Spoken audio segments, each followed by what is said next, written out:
తెలంగాణకు సంబంధించినటువంటి మాంగళ్య షాపింగ్ మాల్, ఆయన పేరు ఓం నమ శివాయ అనే వ్యక్తి ధర్మవరంలో కూడా ఒక షాపింగ్ మాల్ ఓపెన్ చేసినాడు. అప్పట్లోనే ఆయన షాపింగ్ మాల్ దసరా పండుగ అనుకుంటా లాస్ట్ ఇయర్.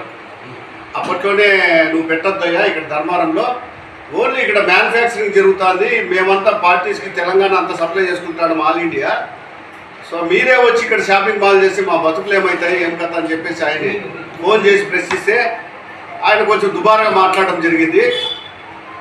మరి ఆ విషయాన్ని కూడా మేమంతా వ్యాపారస్తులంతా కలిసి ఆనాడు ఎక్స్ఎమ్మెల్యే కేతిరెడ్డి వెంకటరామరెడ్డి గారికి ఈ విషయాన్ని తెలియజేస్తే ఆయన కూడా మా విషయాన్ని, మా యొక్క సమస్యల్ని పెడచెవిని పెట్టి ధర్మవరంలో డెవలప్మెంట్ అవుతుంది, ఉద్యోగాలు వస్తాయి, అవి వస్తాయని చెప్పేసి ఆనాడు మమ్మల్ని నిరాశపరిచి పంపించడం జరిగింది. పైగా మమ్మల్ని కొన్ని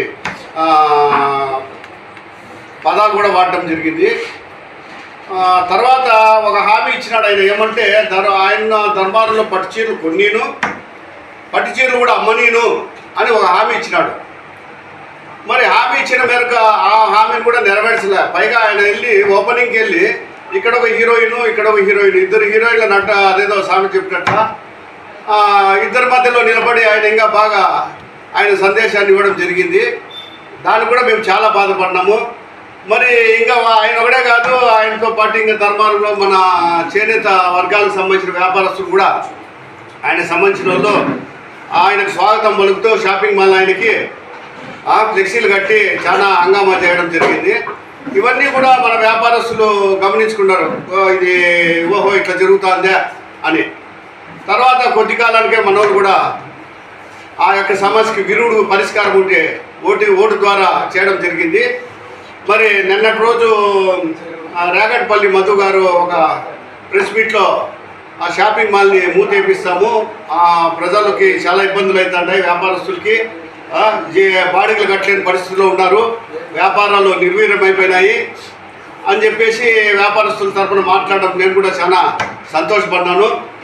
అప్పట్లో కూడా ఆయన పట్టణంలో వ్యాపారస్తులందరినీ విచారించి వాళ్ళ సమస్యలు తెలుసుకొని వాళ్ళ బాధలు కష్టాలన్నీ వీడియో ద్వారా మేము కూడా చూసినాము, చాలా సంతోషపడ్డాము. కానీ పరిస్థితుల ప్రభావం వల్ల మన తోటి వ్యాపారస్తులు కానీ ఎవరే కానీ ధైర్యంగా ముందుకు రాలేని పరిస్థితి. ఎందుకంటే ధర్మవరంలోనే మన తోటి వ్యాపారస్తులే వారికి మద్దతు తెలిపి ఈ రకంగా ధర్మవరం పట్టణాన్ని నాశనం చేసేందుకు కంకణం కట్టుకున్నారు వీళ్ళంతా కలిసి. మరి ప్రజలు కూడా వీళ్ళకి మంచి గుణపాఠం చెప్పినారు. ఎప్పుడైతే ఈయన మధు గారు వారి పట్ల వ్యతిరేకతను తెలియజేశారు నిన్న, మేము కూడా మా వ్యాపారస్తుల సంఘం తరఫున మేము కూడా ఆయనకు సహకరించి ఆయనతో పాటు ఆ యొక్క షాపింగ్ మాల్ మూసేదానికి మేము కూడా పూర్తి స్థాయిలో సహకరిస్తాము.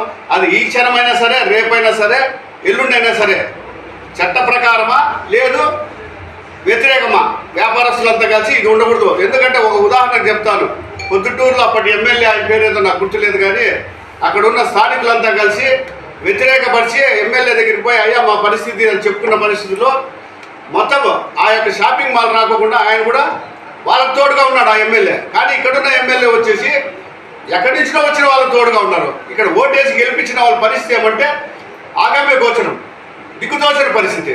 మరి అర్థం చేసుకునే ఆ పరిస్థితులే లేకుండా పోయినాయి. మరి రిజల్ట్ ఏమైంది? ధర్మవరం వ్యాపారం అంతా సర్వనాశనం అయిపోయింది.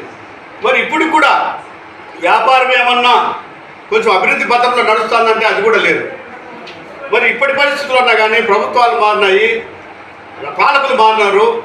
మరి ఇటువంటి పరిస్థితుల్లోనైనా ప్రతి ఒక్కరు కూడా మొత్తం ధర్మవరంలో ఉండే వ్యాపారస్తులందరూ కలిసికట్టుగా ఇటువంటి షాపింగ్ మాల్ బంద్ చేసే దాంట్లో పాల్గొనాలని వాళ్ళకి ఒకటి విజ్ఞప్తి చేస్తాను.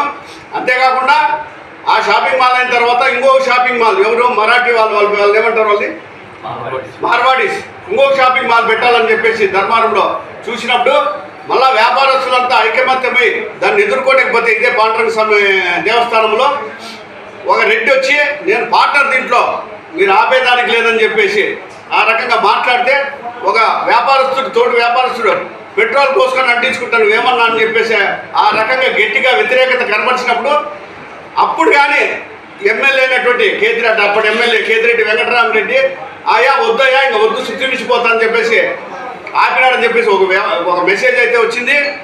ఇదే కాకుండా ధర్మారం పట్టణంలో ఈ మార్వాడీలు అనే వాళ్ళు ఎక్కడి నుంచినో వచ్చి వ్యాపారము పేరుతో వచ్చి డూప్లికేట్ సరుకులంతా అమ్మి దోచుకోవడం జరుగుతుంది. పైగా ఎవరన్నా ఏదన్నా మాట్లాడకపోతే కూడా బెదిరించడం కూడా జరిగింది. ఇది ప్రత్యేకంగా నా విషయంలో కూడా ఇక్కడ పాత బస్ స్టాండ్లో ఉన్న ఒక మార్వాడి షేడ్ దగ్గర ఏదో వస్తువు అడిగితే ఏమయ్యా ఇంత రేటా కొద్దిగా తక్కువ చేసుకోండి దుబారుగా మాట్లాడడం జరిగింది. వారు ఎందుకు పరస్థలం నుంచి వచ్చి ఇక్కడ వచ్చి కూడా మన పైన పెత్తనం చెలాయించే పరిస్థితి వచ్చిందంటే మరి స్థానిక వ్యాపారస్తులు కూడా ఎంతో గౌరవంగా మర్యాదగా మనకి విలువిచ్చి అప్పులు ఇచ్చి ఎన్నో రకాలుగా ధర్మారం పట్టణంలో వ్యాపారం చేసుకుంటున్నారు, మనకు కూడా సహకరిస్తున్నారు. ఎక్కడి నుంచినో వచ్చినప్పుడు మాత్రం క్యాష్ తీసుకుంటూ కూడా విపరీతమైన ధరలు వేసి మన వ్యాపారస్తులు ఈ రకం కూడా ఇతర వ్యాపారాల్లో కూడా జరుగుతున్నాయి. వీటిని కూడా అడ్డుకునే పరిస్థితులు మన ధర్మారంలో రావాల. ఈ వ్యాపారస్తులందరూ కూడా కలిసి వస్తే ఇటువంటి పరస్థలం నుంచి వచ్చిన వ్యాపారస్తులందరినీ మనమందరూ భారతదేశంలో పరిస్థితులు వస్తాయి. కాబట్టి ఈ వీడియోని ఈ యొక్క కార్యక్రమాన్ని ధర్మారం పట్టణంలో కాకుండా ఇతర ప్రాంతాల్లో కూడా వ్యాపింపజేసి అక్కడ స్థానికంగా నియోజకవర్గాల్లో ఎవరి బతుకులు వాళ్ళు బతికే దాంట్లో ఈ యొక్క కార్యక్రమాన్ని చేపడతాం. అందరు భవిష్యత్తును బాటేద్దామని చెప్పేసి పిలుపునిస్తా ఉన్నాను.